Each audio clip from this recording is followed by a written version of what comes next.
Oh,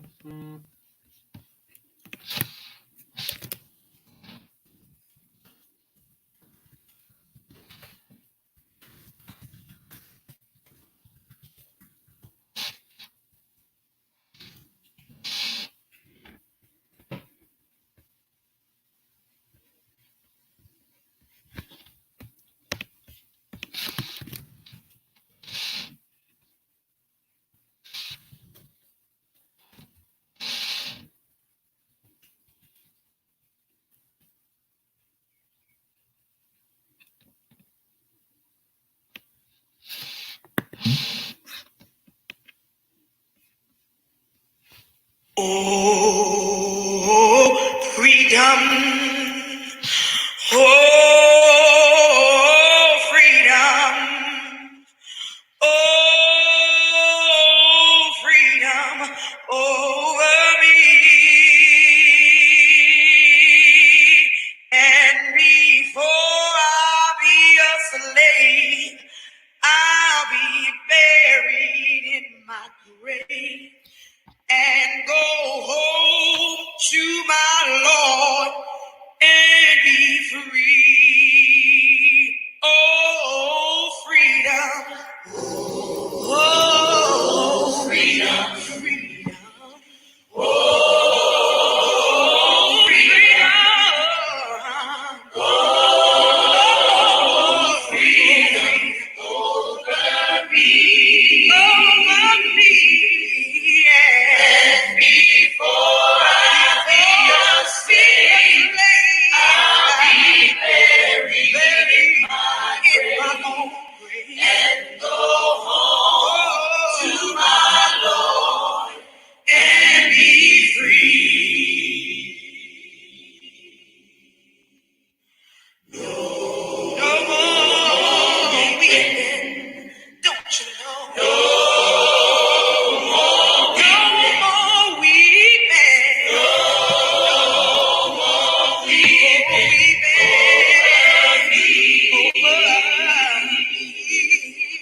And before I be a slave, I'll be buried in my own and go home to my Lord and be free.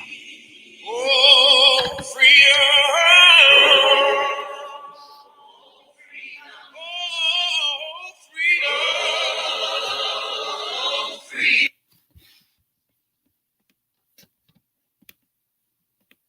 So today's community conversation was just not about how you transition, into phase 2 for COVID-19, but understanding that whether it's good or bad, whether you say yes or no, whether you go or you stay still, it causes a ripple effect in your life.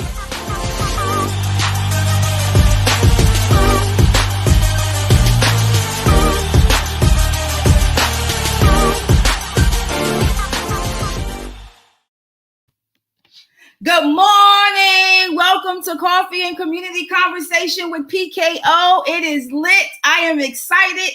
It is going to be a good day. Today we're talking about systemic racism and solutions for strategic unity. That's a whole lot of tongue twisting. If you are here, I want you to drop your name below and say, I made it in. I'm here. I want you to get your coffee. I have my coffee. I'm drinking Private Collection coffee today. Guatemalan is dark roast. I like it real strong, y'all, with a splash of French vanilla. And before I even go on, I want to encourage you guys to invite a friend. I want to encourage you guys to introduce yourself. I want to encourage you guys to be a part of this conversation. It's going to be really good. Share this on the page. Invite somebody in. Please, if you are just joining for the first time, I am Pastor Kalila Alokanola, and this is Coffee and Community Conversations. This is a forum that God told me to host so that we can have real conversation on real issues that affect us, right? It's okay for us to talk Bible and preach the gospel there, but there's some practical things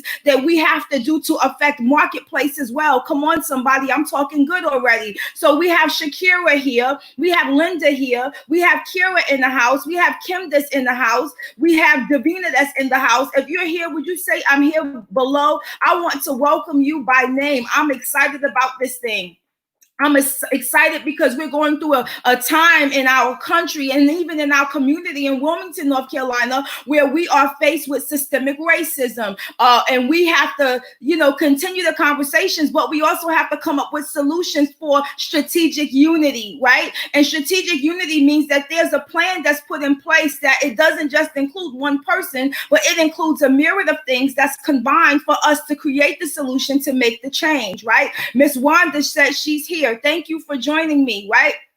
So, guys, I'm going to talk to you today. I have a special guest that's going to come on. He is going to come in and talk about, what it feels like to be a Black man, a professional, right? Successful Black man in the world today. And he's going to also share his thoughts on systemic racism and strategic unity. And so before I move on, right, because this is going to be an exciting day, and I'm transitioning studios, guys. And so this wall is bland because I'm building out a new office space, and I feel like it needs to be a little bit louder, right? So before I go on, I want to thank Noni Biscotti, which is an Italian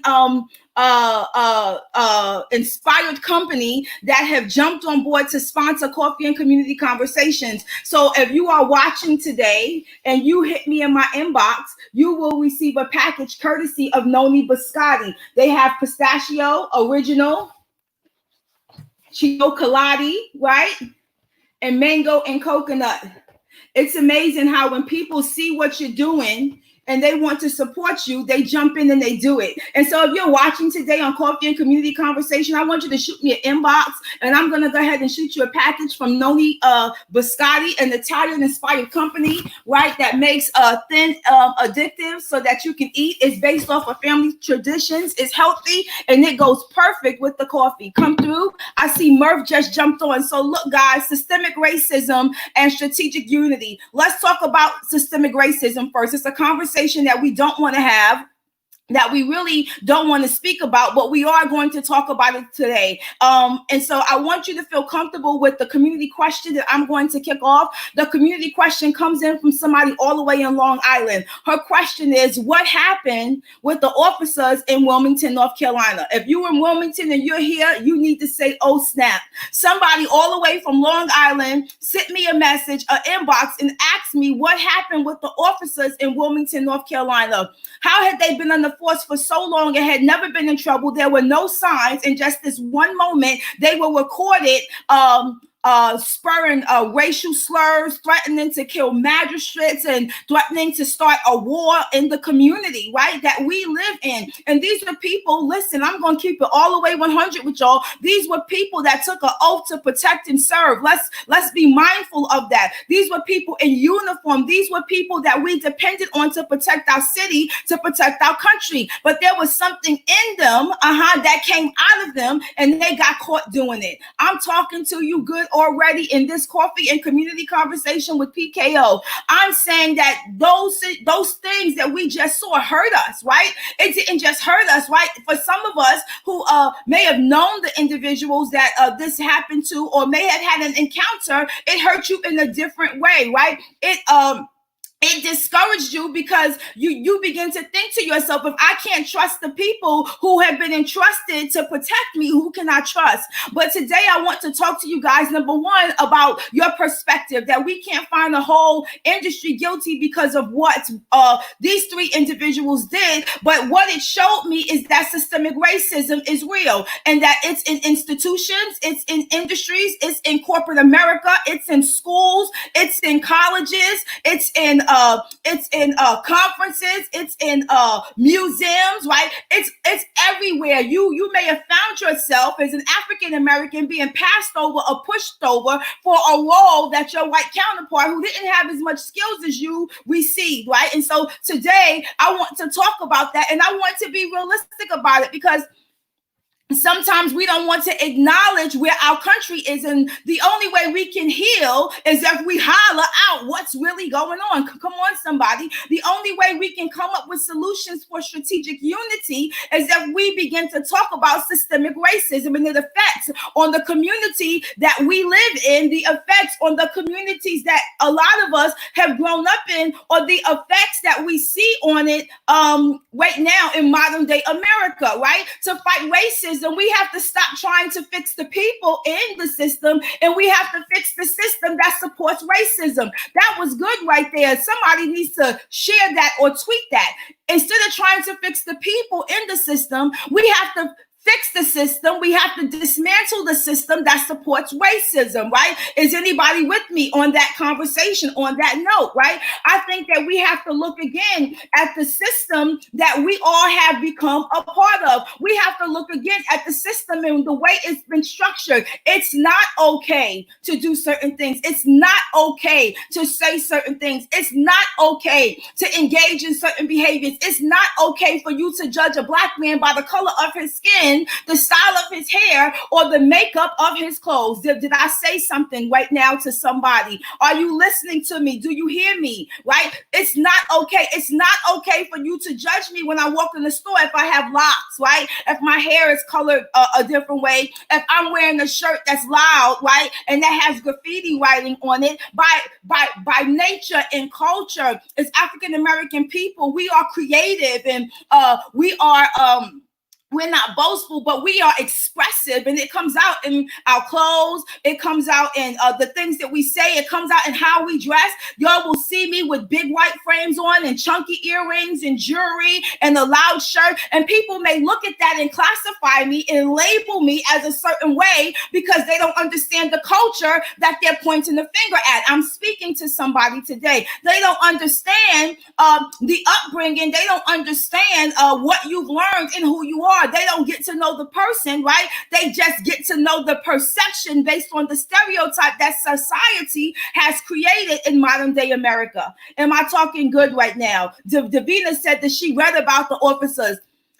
Everybody read about the officers. The Washington Post posted, the New York Times, the Times, USA Today, CBS, everybody spoke about the officers. They should be fired. But I want to keep it really real with y'all today. Without the uniform, they're still racist, and they're even more dangerous because they receive basic law enforcement training. They have the right to carry arms and to bear arms, and we don't have an eye on them anymore. When they were in the police system, they were hidden, right? And they were held on to because of their jobs that they didn't want to lose. But without their jobs, there's nothing, right, to keep them compliant. And so we have to think about this in the system that we live in and say to ourselves that there's people all over the place, right, all over the place who may feel the same way, who may sit at your kitchen table, who may high five you, who may tell you that they love you to your face, but behind closed doors, when they don't think the camera is on, they're talking about you and they're using slurs to describe you. Come on, y'all. Right? Shakira said it's been very hurtful, extremely hurtful, hurtful, because I want to know, this is my question. And I'm saying this, guys, and I might cry when I say this. Why don't you like me? Why don't you like people that look like me? Why do you think that we're less than? Why do you think that we're not equal? Why do you think that there's something wrong based on the color of our skin? Why do you judge Black men based on how they look when you have no clue where they come from or what they do? Right? Why do you? Because look, I know some Black men that are extremely successful, and if they change their clothes, they would be classified as a thug because of what they're wearing, based on their color, but they would not be judged on their character because you never get to know that. Right? And so in this conversation, systemic racism, we want to highlight some of the things that we've seen, and we want to come up with solutions to begin to dismantle the system that we all have been a part of, right? And this starts with opening up your mouth and saying something. My first workbook was called Brave, and I'm going to break down that acronym for you, but I want to stay on time and stay on cue. Our guest, Alfred White, just jumped on. I see him, and I'm going to pull him on right now, and we're going to get his perspective as a powerful Black man. Alfred is powerful. I've known him since I moved here to Wilmington, North Carolina. He was my first banker. I remember that over on Princess, and and I think BOA, right? Or Wells Fargo, one of those, but he was my first banker, and I know he'll hustle, but he has a powerful perspective. He's extremely successful. And if you look at him now, because I can see him, he has his hat on backwards. And if you saw him walking down the block, you wouldn't be able to understand the level of success that this African-American man has achieved. But he's going to come on and he's going to share his perspective on systemic racism and what it means to be a Black man in today. If y'all ready, say I'm ready. We fix this. And y'all help me welcome Alfred White. Hey, sis, I want to make sure you can hear me. Well, I can hear you. You are perfect. And I just boosted you up. You're perfect. I can hear you. Hey, Alfred, welcome. Everybody, welcome Alfred. Can y'all hear him? Yes, I'm ready. They said they ready. They're ready. They all are right. ready. They are Thank ready. you. I'm glad to be with you all. And yeah. All right. Well, yeah. Thank you, Kalila, and I'm glad to be with your followers. I apologize I couldn't be in. I'm driving, but I've got my setup here so that I can broadcast and speak with you as I drive. But you know, your words are powerful, and I want to go back and pull back what you said about seeing less of us, and there's a lot of hypocrisy that's happening, the systemicness of it's being put out. I first want to talk about, you know, this whole notion about the Black Lives Matter movement, you know, all lives matter, and the whole conversation about masks, right? So, you know, there's a whole conversation. First, I'll start with the mask that, oh, you're taking away my freedom. Oh, you're taking away my civil liberty. Well, what we need to understand is there's a difference between objects and people. And I really want people to really look at that. The flag, the mask, they're objects. And people are saying they represent freedom. But when we're talking about the freedom of people, they no longer want to speak up. They no longer see the semblance in the need for freedom, the need for fair and equal treatment of Black people.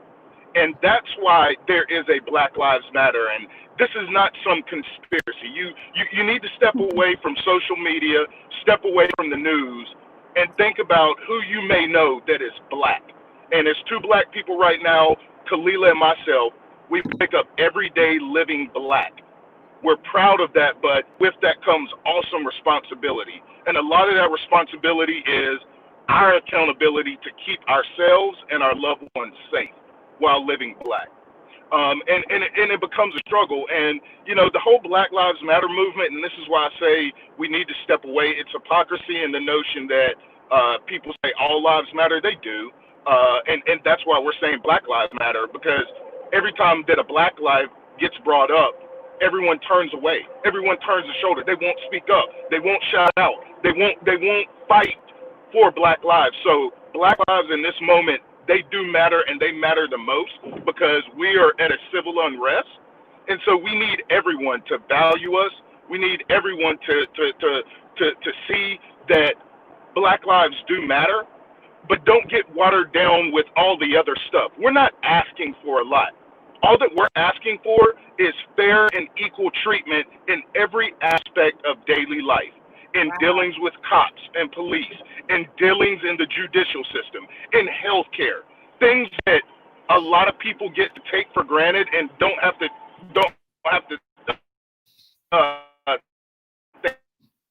think about, you know, have a second thought about.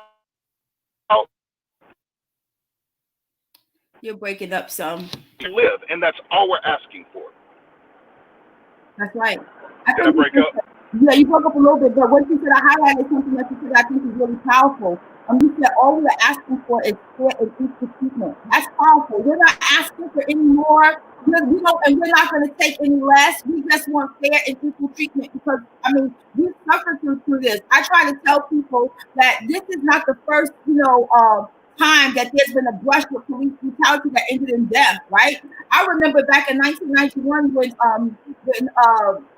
in LA, Rodney King was beat up, right? And so most of the people that are out here right now, they grew up watching police brutality. That's all they know. That's why there's not a level of trust with the people that have been put in position to protect and serve. But people have to realize that, listen, we matter. We want change, and the change is not going to come from us. We're just doing what we're supposed to do. It has to happen in the people, right? That's saying that we don't deserve the fair and equal treatment.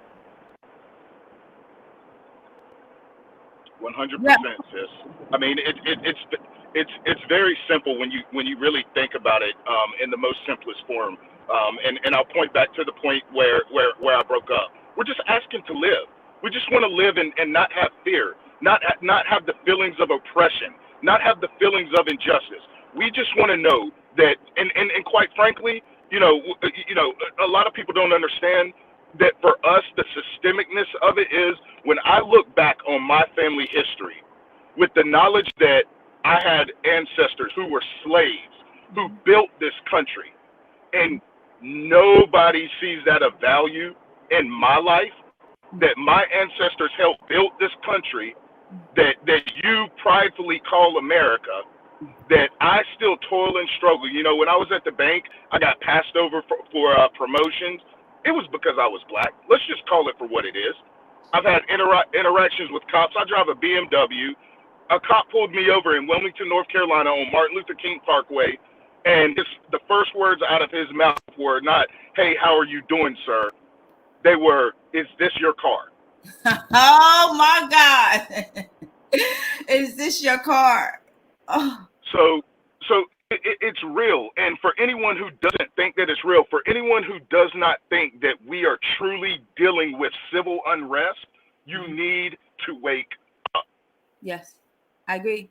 I mean, and completely wake up. And I look back too on my career. We've both been, I think, in organizations that have passed us over because the color of our skin. We've both been engaged in activities where, you're in the room and you have something to say and it's powerful because you have this black brilliance that's a part of who you are, right? But you constantly being talked over, right? Or not listened to sometimes. I've seen it over and over again. And unfortunately for some people, it's like COVID-19. If it doesn't come and hit home, you don't believe that it really exists, that it's not there, right? Until you test positive or until you experience racism at that level, like you did, have been pulled over and not being asked for your license and registration. But hey, is this car yours?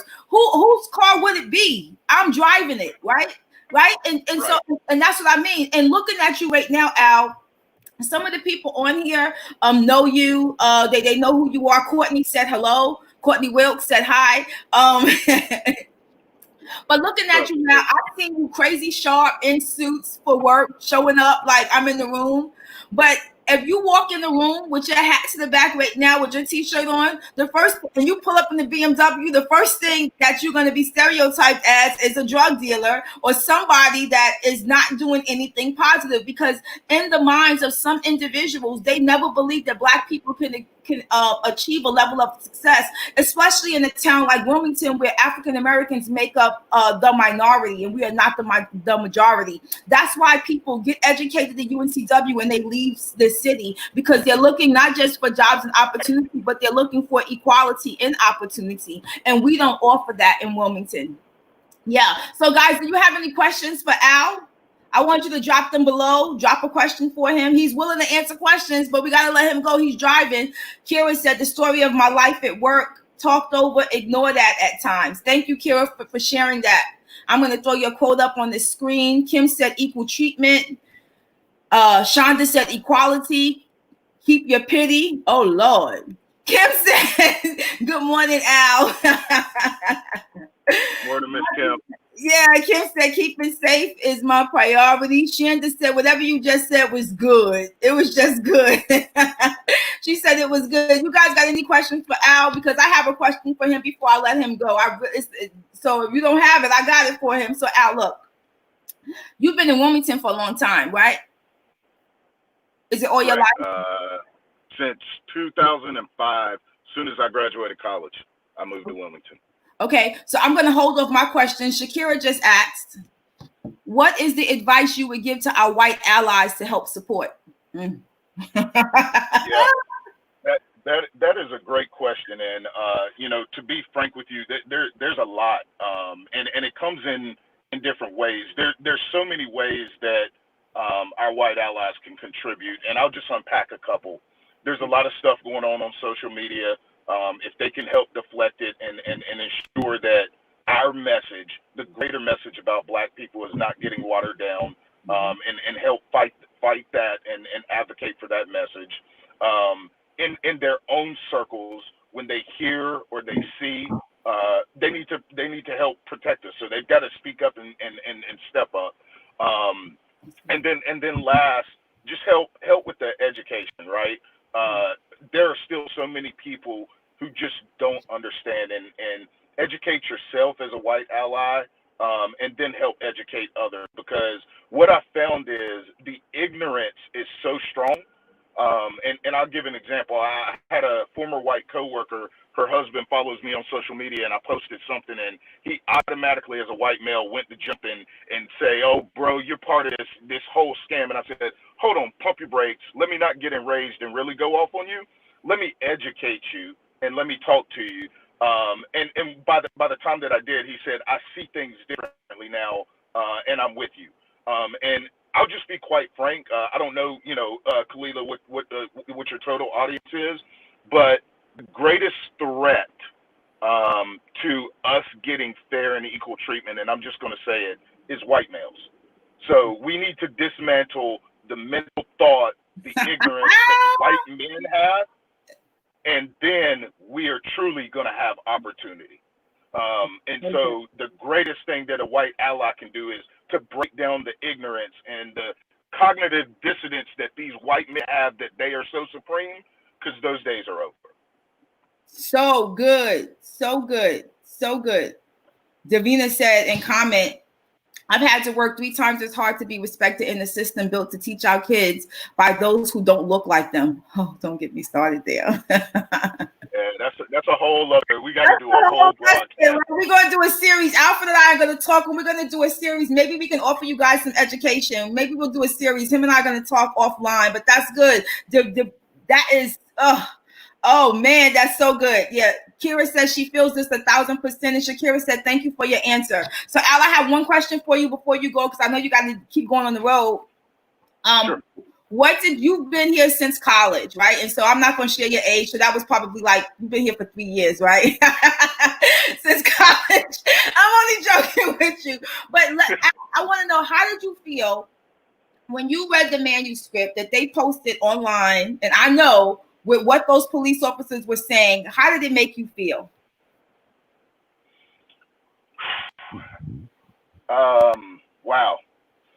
Let me start off by saying this, because I think that I share anyone who felt anything. I think that I share the same sentiment, but for me, this was personal. And I really want to just take a moment and talk about this. So there were 3 officers who were engaged in this dialogue and interaction. One of those officers, I worked for and with his wife at the bank. She was initially my branch manager, and then we became peers at another bank. I've actually been to their home and sat in the kitchen with that officer and drank a beer with him. So for me, it was a little personal, to see him start an interaction by saying, "I'm so tired of these N-words. They need to get their mental health in check." And then for the other officer who's been blasted, to follow up with, we just need to wipe them all out and set them back 4 or 5 generations. I'll just be honest with you, it cuts deep, because it cuts deep because what he said is what we've been outcrying about, how we've been set back 4 and 5 generations already. And for him to say out of his mouth that he wants to do that again, it speaks to the greatest pain that Black people have in the fact that we've known it. We knew that was in their core, but to see it and to know that it came out of his foul mouth really just justifies everything that we've been saying about the pain and the hurt that, yet again, and I'll say it again, white men feel about us. And for him to just say it so freely, be so eager to just offer that up. And listen, I read the whole transcript, so this isn't ignorance on my part. If anyone knows me, you know that I go deep. I don't just look at the tagline. I go and read it all. That's right. And when I read the account, what people who didn't do their research, what they didn't see is the lies that white men try to do to cover up their actions once the bile comes out of their mouth. And so the officer said, "We're really not racist. We're just tired because we've been working so long and so many hours working these protests, and we're tired." Listen, let me tell you something. Black people are tired. We're tired of you falsely policing us. We're tired of you giving us unfair treatment. So I ain't trying to hear nothing about being tired. And you lied. You weren't tired because of the protest. And if you were, good. You should be tired. We're going to keep tiring your butt out. But more so, it's a lie because that racism was in him. It was just manifested by him being tired. And what I would say in this moment is there's a big difference between Black people and us being tired and how we respond and how they respond. That's we right. still come with love and compassion. We go to sleep broken down every day, wake up with renewed energy, love and compassion, and just live. They come with the most hate. So I don't want to say it, but maybe the words that came out of his mouth need to be reversed and reflected on him and his people. Wow. You heard it here. Kira says she's exhausted. Courtney said, so awful, and these are the people that are supposed to be protecting and serving all people. And Davina said, yes, we are tired. That's right. You know, I saw something the other day, and it says, to those who chose the sea, right? That thing messed me up because, like, they would rather jump than to deal with some of what we see now on a daily basis. And I mean, full days, some of us go into situations on a daily basis because it's where we work that we have to deal with this, right? And so what you're expressing right now is real. And because you had that intimate relationship with him, you sat down with him, and now you're probably thinking, what did he say after I left? What was he saying under his breath while I was there, right? And, you know, I like to think that's most of us have good intention when we go into situations and we engage with people, whether it's to drink a beer, just to have a conversation. It's because we really, you know, want to build relationship. We're networking. We're trying to connect. We're not doing that, you know, in a way where we're trying to be vile.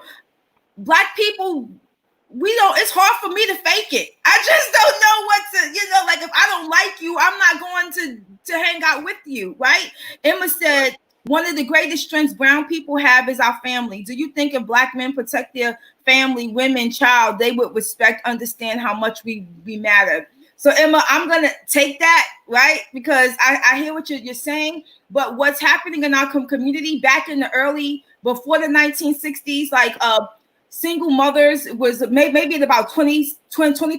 Now it's over 74%. Part of what's happening in our community are some of the symptoms that happen with systemic racism. When there's a lack of jobs, a lack of employment, where our people are being policed in a way that they really don't deserve to be policed, when they're being confined in the criminal justice system that gives you more time if you're caught with drugs than they do if you hurt somebody or physically assault them. You know, a system that looks at a community that's marginalized and doesn't funnel resources into that community, don't provide jobs for that community, or don't build community centers to help bring that community out, and a system that doesn't offer offer fair housing, right? You can live in housing that offers you opportunity at a low rent cost, or maybe you can get a Section 8 voucher to pay for it. But in the community that is housed in, there's still disparities and there's still lack, and there's no investment in the community for it to grow. It becomes this cycle, right? It's striking racism,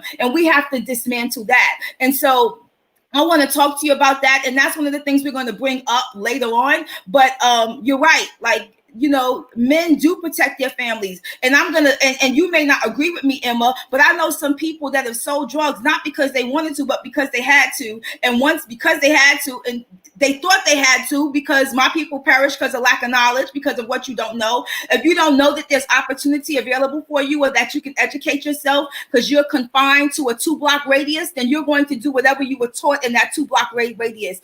What we have to do is educate our people that you can come out the hood, you can come out where you are, you can go get educated, you can be powerful, and you can come back to your community and educate them as well. And so it is a repetitive cycle. And yes, we want our men to be seen as protecting their family, but I think that we've seen that, right? Just because we see a group that may not do that, that doesn't mean that the whole Black male race doesn't protect their family or support their family and their women and children. I think that that would be false. You know, I'm married to a strong Black man who protects his family and he supports us. But as a woman, I also help to contribute to the situation. And so now it's not just about the man, it's about the woman and the man, right? And the nuclear family, you know, and that's what we need more of, the nuclear family, where the kids are being raised not just by a single mom who may not be old enough to understand right from wrong, but by both families as well. I mean, both parties as well. So we'll talk about that. Not now. I didn't even want to go that far with you. But yeah. So thank you for that question. Courtney said, you choose your position, handle it accordingly and with integrity. Shakira said, it's sad because they separate your Blackness from your character. Listen, character over color. Listen, character over color. I'm going to put it on the t-shirt, y'all. Character over color. Right? And I'm not going to make the t-shirt black and white either. I'm going to make it colorful. Because if you would get to know people based on their character, I mean, you would choose them every time. And I'm not saying this because Alfred is here, but he's one of the most powerful, intelligent Black men that I've met, you know, and I know a lot of people. He's strong, he's direct. You know, if I have a question about my career, I've reached out to him, you know, I've called him and we've had conversations on business, you know, and look, he knows how to handle money, y'all. Jeez. Right. And so all of those are good components. And so, you know, when you look at somebody, don't judge them based on what you see, you know, or what you heard. You know, you got to get to know them a little bit deeper. And I spend time every day trying to change perception of people for different populations that's been stereotyped. Courtney says, I'm real and you get what you get with me. I know, girl. I know. Shakira said they sought to separate the family. She said, I'm also married to a strong Black man, character over color. Yes, ma'am. Agreed. Emma says she agreed. So, guys, we're not going to hold Alfred up anymore. Alfred, thank you for joining us today on Coffee and Community Conversation. This is only my 5th episode, and we got a sponsor, Noni, all the way from California. Come on, somebody, right? And so Alfred and I are going to talk off book to see if there's something that we can do to provide maybe some education on a Saturday morning or whenever he's available. But yeah, we'll talk off books. Do you have any final words? No, I don't. I just encourage everyone to stay in the fight and you know, keep renewed energy with you. Peace and love. Thank you, Alfred, so much. I'll call you later. Take care, sis. Love you. Love you too. Hey guys, if that, I don't know about y'all, but that was awesome. We want to thank Alfred White for joining us today. He's powerful. I won't mention where he works, but he's VP at a company here in Wilmington. He's a powerful African-American male, and I love to hear his perspective. Some of the quotes that he dropped on us that I'm going to remind you of is that he said that there's a difference between an object and people. Come on, somebody, that was good. There is a difference. He said that we wake up and live Black every day.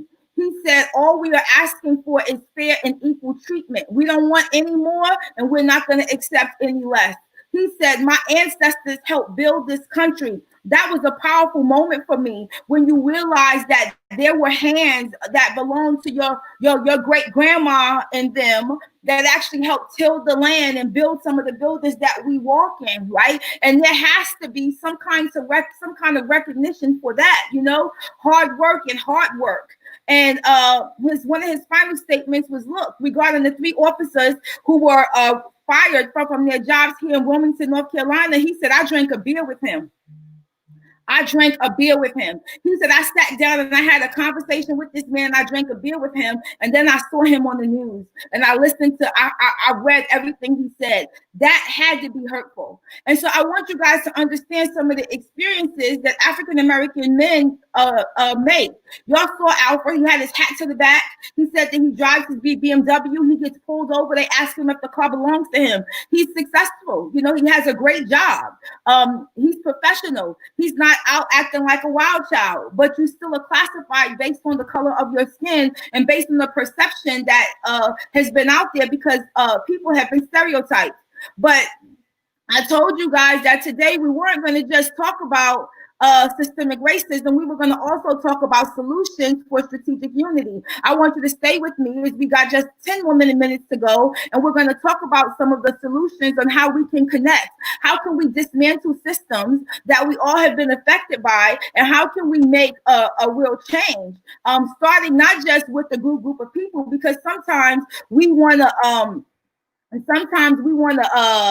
we want to make a change, and we think that we have to wait for a group, in order to make the change. We think that we have to wait for a team of people in order to make things work for us, and that's not the truth. I don't think that's what God desires at all. I don't think that that's what we need to do. I think that there is power in your mouth. I think that there's power in your hand, and that everybody has the ability to do something if they desire to. If you desire, right, to come up with solutions for strategic unity, I just want you to say me. I want you to say me. I want to see who's still watching. And if you're still watching, I want you to say me. I want you to say, you know what, PKO, I want to come up with solutions that's going to make a change. Who do we have up here? What women do we have up here? Do we have any men up here that want to make a change, in the society that they live in the community that they live in? Who is it? Any me's? I just need one me. I just need one me. One me. Okay? I think we have a me. That's right. Me. Emma said me. Kim said me. That's perfect. So listen, guys, systemic racism and solutions for strategic unity. And so, and we're looking at this and we're asking ourselves, what kind of solutions are we looking for? Do they have to be tangible? I want you guys to understand that solution means of solving a problem or dealing with a difficult situation, right? It's a mixture of things, not just one thing. It's a mixture of things. A simple definition of solution is to understand that there's 4 types of solutions. And I'm not talking about science. I'm talking about the real world. There's some things that you come up with so that you can make a change. And I'm going to go through some solutions for strategic unity. It starts with us coming together. Margaret said me. Davina said me. Kim said me. Dawn said me. Tasha said me. And so, guys, you all said me. And I think that it's important that we understand that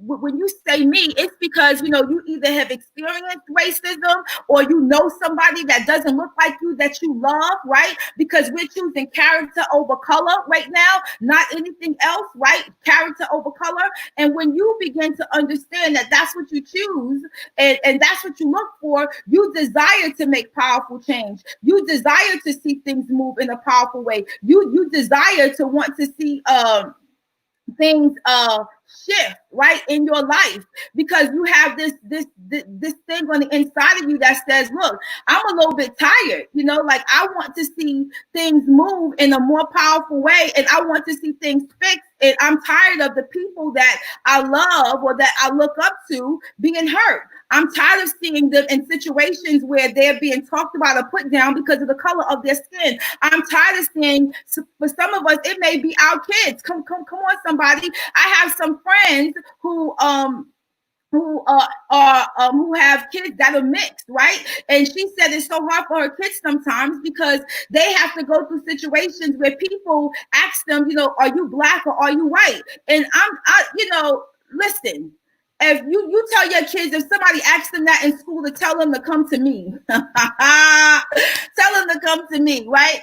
Tell them I am what I am. And so today I'm going to drop some tips on how we can create solutions. I'm going to give you guys a call to action on what we can do together as a whole. This is not just going to end with this conversation. I'm looking to create a roundtable to shape some tools that we can offer to the community. Are you ready for it? I know some of y'all said that y'all are ready for it. So I'm happy to hear that. So let me jump right in. Let me move this off. I am back. And so let's look at some of the ways that we can fight systemic racism. What are some of the solutions to strategic unity? My first way for us to do it is that admit it and own it, right? If you're watching and there's something that you don't like about people that don't look like you, or you haven't found anybody to have a conversation with that doesn't look like you, the first thing you have to do is admit it and own it. I wrote a book called Be Brave. It's my first workbook, and the BRAVE is broken down into acronym. The B is break the ice with other powerful people. But for the context of this conversation, I am changing that acronym of BRAVE because I want to use it as a tool to help bridge the gap of the division and bring people together so that we could be made whole. The B would be break the ice with people that don't look like you. I want to encourage you to find somebody that doesn't look like you and invite them out for coffee. Since we're social distancing, maybe you can have a coffee and community conversation like this via Zoom. So if that's you and you're willing to connect with somebody that doesn't look like you, I want you to say, that's me. That's me. I'm going to break the ice with somebody that doesn't look like me. Number two, I want you to rediscover you. I want you to ask yourself, who am I and who am I not? What do I stand for? What do I believe in? What part of me can I assist? What part of me can I offer to assist my community? So my sister Davina jumped on and said that's why she strategically named her daughter Riley Logan Bastolero, so that they think she is a white Italian male and not a mixed black and Italian female on her resume when she's older. That is powerful. She did do that, and I know this for a fact, right? She named her daughter so that she wouldn't be judged when she got older, that they would think that she was a white Italian male with the first name Riley and the last name Bastolero. So when she shows up, they'll think that she's a man, but she's actually a beautiful mixed black and Italian young lady. Thank you, Davina, for sharing that. So two, rediscover you. Like, who are you? What do you stand for? What do you have in you that you can share to make a change, right? Number three, accept responsibility for what you don't do and what you do or what you should have done that you didn't. What does that mean? If you see an issue, talk about the issue, help resolve it. If you see something that needs to be changed, let's stop turning a blind eye. Let's stop looking the other way. Let's say something so that there can be corrective measures in place. Sometimes people do things because they just don't know. They're unaware, right? B is venture outside of your box. Get outside of your comfort zone, outside of the people that you always hang out with, and connect with somebody that's new. And the E is we want to encourage and we want to execute equity and inclusion, not just in our workplace, but in our life.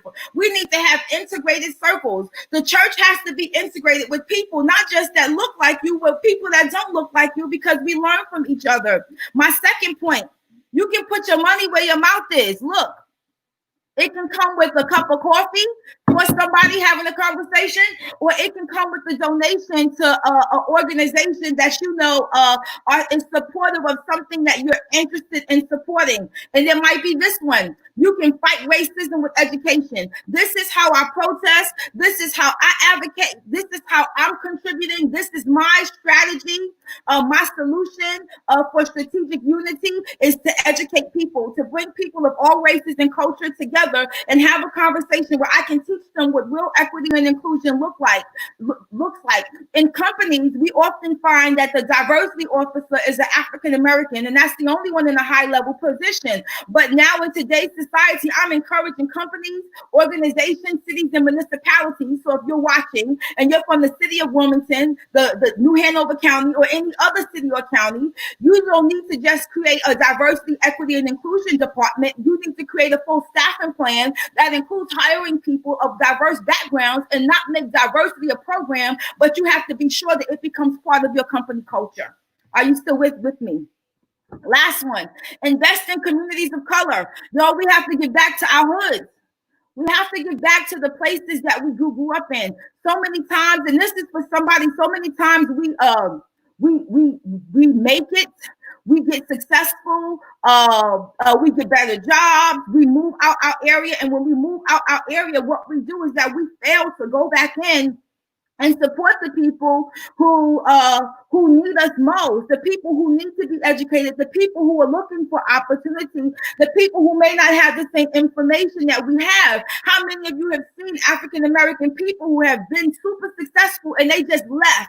They never looked back, they never turned around. But these were the same people saying that if I had a chance, I can't wait to come back to my community. We have to invest in communities of color. That's one of the solutions for strategic unity. We have to find a way to give back, to empower, to teach. Look, next week's Community and Coffee Conversation, I'm going to release an opportunity for people to join a course to build small businesses. And I want to target people in the inner city, in the community, in the hood. Look, if we invest in communities of color, we would see more businesses. There can be Googles that were created by African Americans. There can be Amazons that were created by African Americans. We just have to support each other and move forward together. And we can't do it alone. We need people that don't look like us.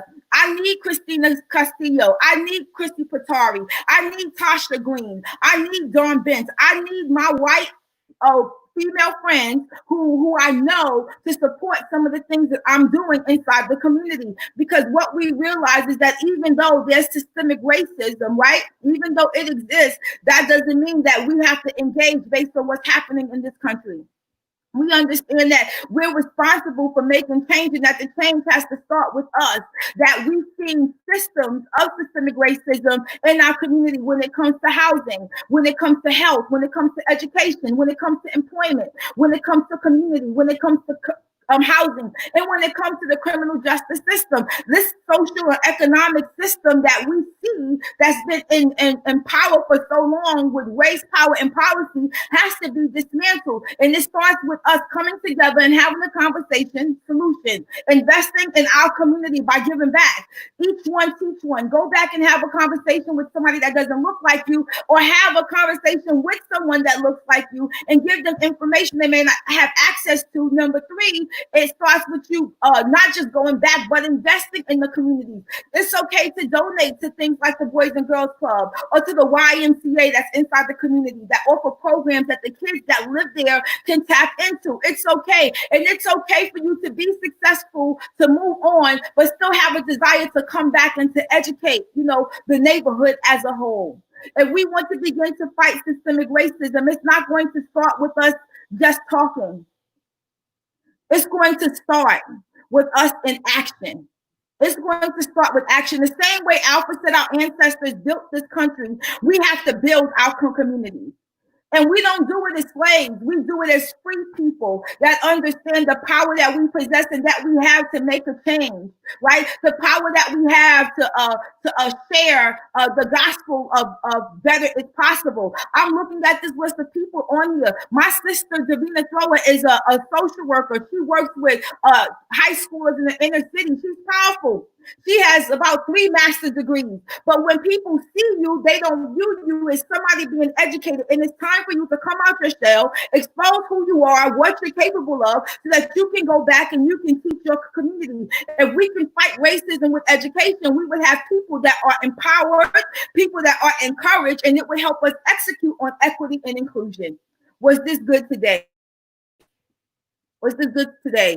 And so, guys, I know so many of you guys are used to me having, these conversations Monday, and coffee and community conversation is smart conversation because we deserve it. And it's about topics that affect our community. It's going to be some weeks where you're like, oh no, not today, PKO. But there will be some weeks that you're like, yeah, this is it. This is one of those weeks where we realized that there were 3 officers that worked for the Wilmington Police Department that was threatening to kill a magistrate and kill Black as a whole, that took oaths to protect and serve, but it's also the same time that I realized not everybody on that force is like that.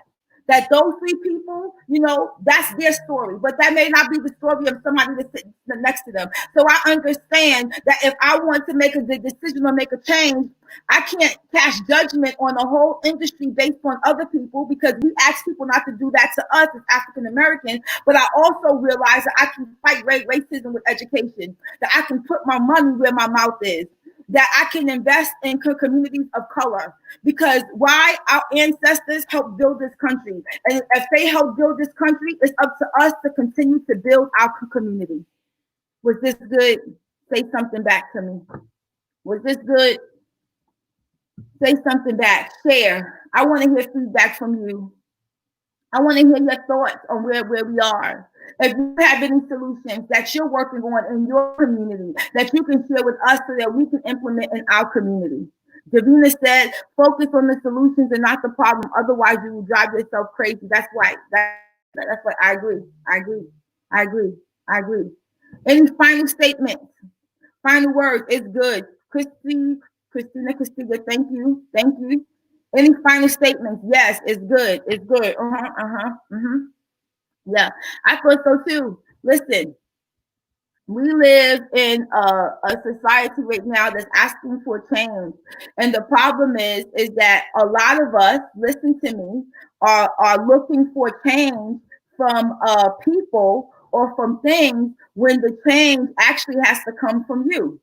You know what I'm saying? Like the change has to come from you. Like we're looking for other people to make change, and that's not what's happening right now. You have to be the change. You can do the things that you need to do for yourself. You don't have to wait for anybody to tell you that it's okay for you to do something for the community that you call your own, right? You don't need anybody to help you do that. You can do it yourself, right? But the problem is that we spend so much time trying to figure out, you know, how can we partner? And listen, I want to say this. I'm okay with partnering with organizations, but sometimes we don't have time to commit to being on board. We don't have time to commit to showing up to 50, 11 meetings. Come on, somebody. We don't have time to be on 40 Zoom calls or having conversations 8 different times of the day. We just don't have time because we have families and we have other things that we're working on in our life. And because we don't have that time, we limit ourselves in what we want to do or what we believe we're capable of doing in our communities.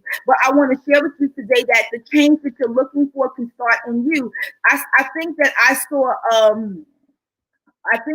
her up here before I say her name. Let me go back and scroll and see if she's still here. Let me see.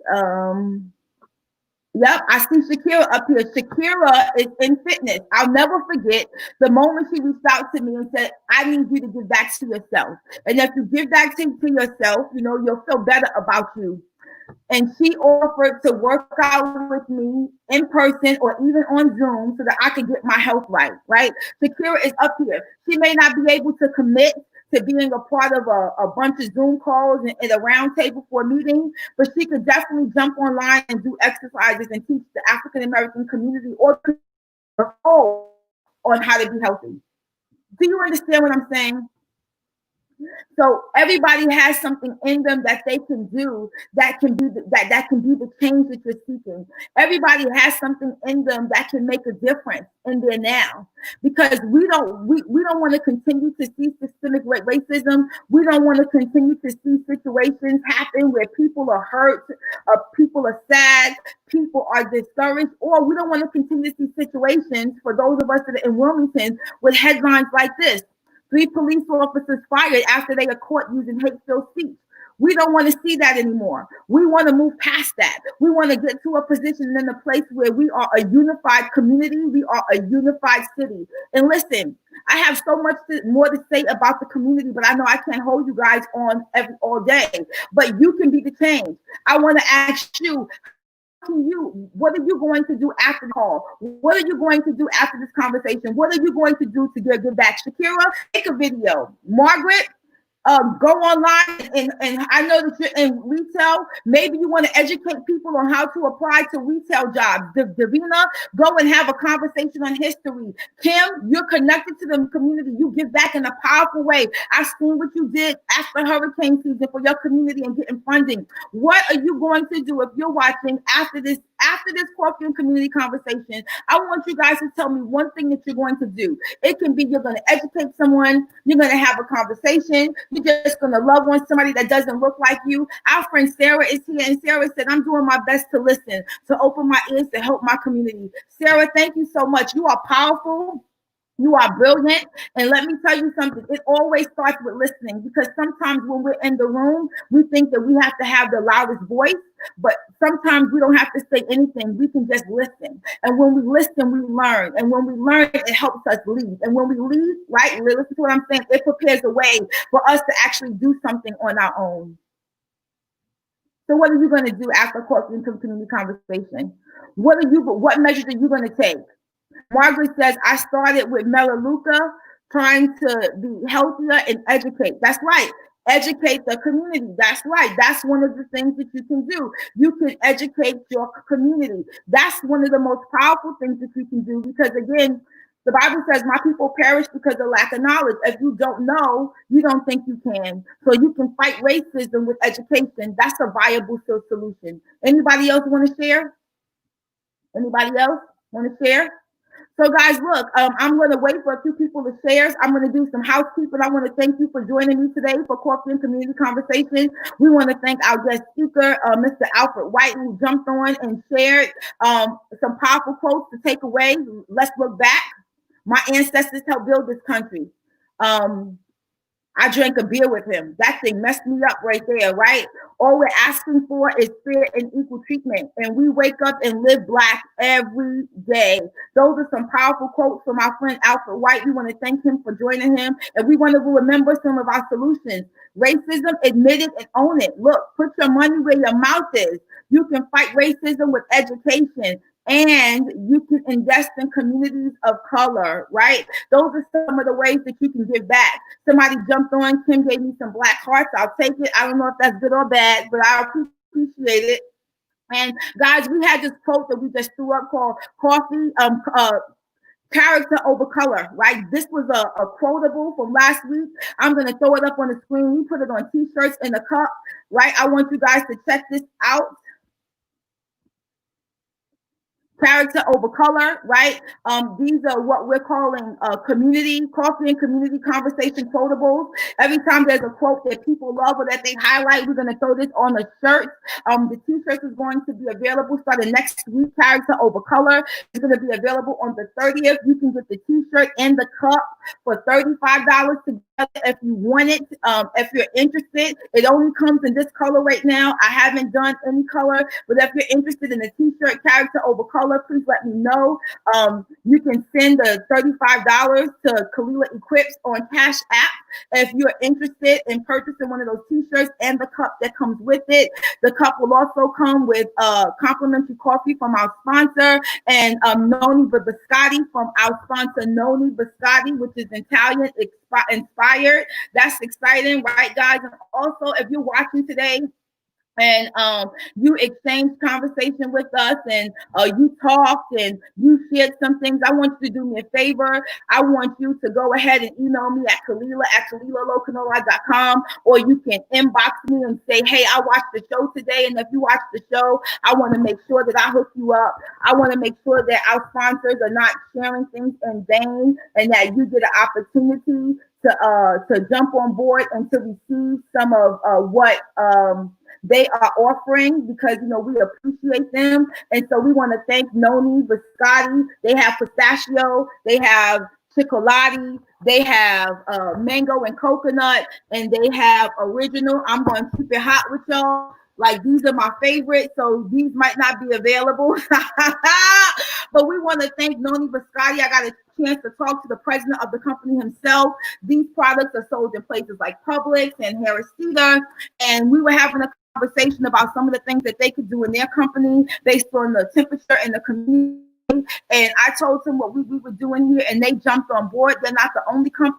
If you're watching and your company is interested in sponsoring Coffee and Community Conversation, we have a group of women and men that want to hear from you in trying your products. So inbox me if you're interested in your box to go. If you watch today, don't forget you can grab those t-shirts. Hit me up by inbox or Cash App Kalila Equips for $35. That includes the character over color t-shirt.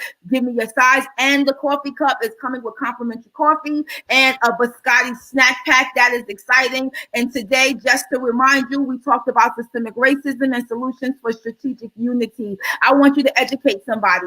I want you to encourage somebody. I want you to invest in your community. I want you to take the time to have a conversation with someone that doesn't look like you, not because you need to or you're required, but because the change that we're looking for is not going to start in a big, large organization. That change is going to start in you.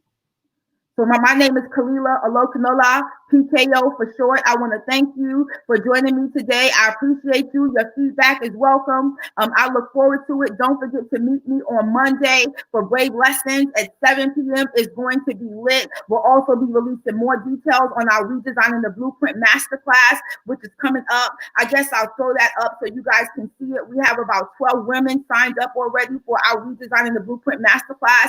The Redesigning the Blueprint Masterclass is a kingdom-based masterclass. It's 1 week long, 45 minutes on Monday through Friday. Saturday is going to be your release day where your blueprint will be designed so that you can launch into the deep. We're going to talk about those foundational principles and things that we need to address before we can create and build. If you're interested in joining this, I want you to inbox me or just hit me up by email. Until we speak again, Monday is 7 p.m. for Brave Lessons. Next Saturday at 10 a.m. for Coffee and Community Conversation. I hope you enjoyed this episode. I look forward to speaking to you again. Have an amazing day. And so today's community conversation was just not about how you transition, into phase 2 for COVID-19, but understanding that whether it's good or bad, whether you say yes or no, whether you go or you stay still, it causes a ripple effect in your life.